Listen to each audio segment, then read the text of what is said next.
Welcome to my YouTube channel, Tony Su Vega, your feng shui guru and paranormal expert. Love letters unsent. Number 1. Ito ay kwento ko tungkol sa pag-ibig. Mga 7 taon ako noon at marunong na ako magsulat. Nakakasulat na ako ng paragraph noon. Ganito ang sinulat ko doon.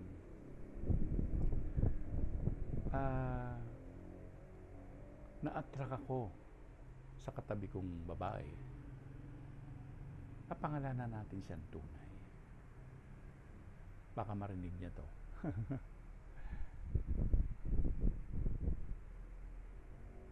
Si Cynthia Bermudez. Talagang hinahanap ko kung paano isulat yung pangalan niya. At ang ginamit ko ay isang malinis na cotton bud na ipadadala ko sana sa kanya. Pero kinabahan ako, baka mahuli ako ng teacher ko o magalit itong si Cynthia at hindi ko alam kung anong gagawin niya sa akin. So simulan natin yung sulat. Medyo mahaba-haba, na medyo hindi naman mahaba talaga. Hahabaan na lang natin ng konti dahil naghahabol tayo ng oras. Ang sabi ko, mahal kong Cynthia, iniisip ko na ipadala itong sulat ng pag-ibig ko sa iyo. Ang ikinakatakot ko lang, baka hindi mo to tanggapin, punitin mo sa harap ko, mapapahiya ako. So hindi ko ginawa. Itinago ko ang sulat na ito sa isang libro na ngayon hindi ko na alam kung nasaan sa tagal ng panahon. Mga 1964 siguro yon o 1965. Sinulat ko to ng buong damdamin. Sabi ko sa kanya, Dear Cynthia, alam ko na hindi mo maiintindihan ang sulat kong ito. Hindi dahil sulat manok ang sulat ko. Kung hindi sa edad ko ngayon at sa edad mo rin ngayon, mukhang hindi mo pa maunawaan ang salitang romansa o salitang pag-ibig. Ako kasi, nahulog ang loob ko sa iyo. Sa ilalim ng desk, pag meron kang kinakapang papel o libro mo, nahahawakan ko yung mga kamay mo, daliri mo. Pero hindi ka naman umaayaw. Hindi ka naman nagrereklamo. Kaya iniisip ko gusto mo rin eh. Pero puro ang sa akin parang hinala na maaaring hindi totoo. Bilang pag-iingat, itatago ko muna itong sulat na ito at pag nagbinata na ako, dadaling ko ito mismo sa bahay ninyo. Kasi alam ko kung saan ka nakatira. Cynthia. Dala-dala ko ang pangalan mo hanggang panaginip.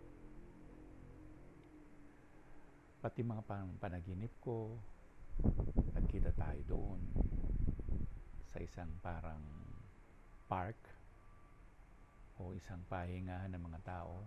Naghahabulan tayo, tawa ka ng tawa, hagik-hik. Nung inabutan mo ako, kiniliti mo pa ako. Tuwan-tuwa ako noon. napakarami kong naging panaginip tungkol sa'yo. At tingin ko, may alam si Binibining Leyva, yung ating teacher nung tayo ay grade 1. Isang araw, nung pinaghiwalay niya tayo at kinabi niya sa akin yung isang Bisayang pangit. Excuse me sa mga Bisaya, pero magaganda mga Bisaya. Nako, busit na busit ako nun kay Binibining Leyva. Ba't niya ginawa yun? Tapos, pag cleaner naman kayo, hindi naman ako cleaner, hindi tayo nagsasama sa isang grupo. Mukhang talagang pinaglayo niya tayong dalawa. Kaya hindi ako naging close sa'yo. Pero itong sulat na ito ay mananatiling isang bukas na liham. Kung hindi ko man makita ngayon yung nasabing sulat, gagawa ako ng sarili kong sulat na nung panahon na yun ay sinulat ko para sa'yo lang. Kaya nga tinawag kong itong Love Letters Unsent. At lumipas ang panahon, nung nag-high school na tayo, napunta ka sa ibang eskwelahan. Ako naman napunta sa Maynila. Hindi na kita naiisip noon. Hindi na kita naiisip. Marami na akong pinagkakaabalahan noon. Pero pag nagkukwentuhan, sinong first love, sinong ganun, naaalala kita. So yung sulat kong yun, natatandaan ko pa sa isip ko. Wala pa siyang isang pahina. Pero mga 5 pangungusap lang. Alam mo nakasulat doon? Mahal kong Cynthia. Mahal na mahal kita.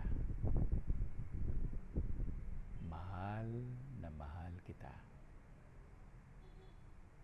Mahal na mahal kita. Mahal na mahal kita. Mahal na mahal kita.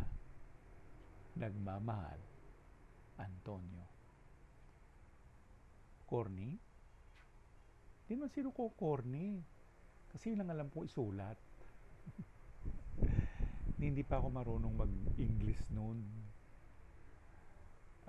At nalaman ko ngayong taong, hindi lang itong taon na to, mga ilang taon na din. Nabuhay ka pa, pero nahihiya akong puntahan ka.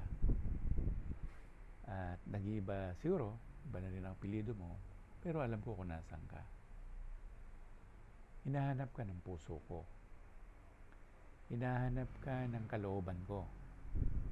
Pero nakakaya naman sa misis ko, may asawa na ako eh. Nakakahiya. Pero nandoon ka pa rin sa aking diwa. Itong Love Letters Unsent na ito, na-inspired ako dahil sa'yo. Nung mga nakaraang linggo o nakaraang buwan, napanaginipan kita. Sinasabi doon, patay ka na. Hindi ko rin masabi dahil hindi naman ako nakapagtanong kung saan ka naninirahan dati. Kaya wala akong balita. Hinanggap lang ang sa akin. Kaya Cynthia, kung nanaisin mo, sagutin mo yung sulat na ito para malaman ko kung ano ang naging damdamin mo sa akin. Kasi pakyut ka rin nun eh. Nagpapakyut ka. Pero, hindi ko rin masagot dahil siyempre magagalit yung mister mo. Bakit mayroong manliligaw doon? Pinangalanan ka pa at sinabi pa yung tunay mong pangalan.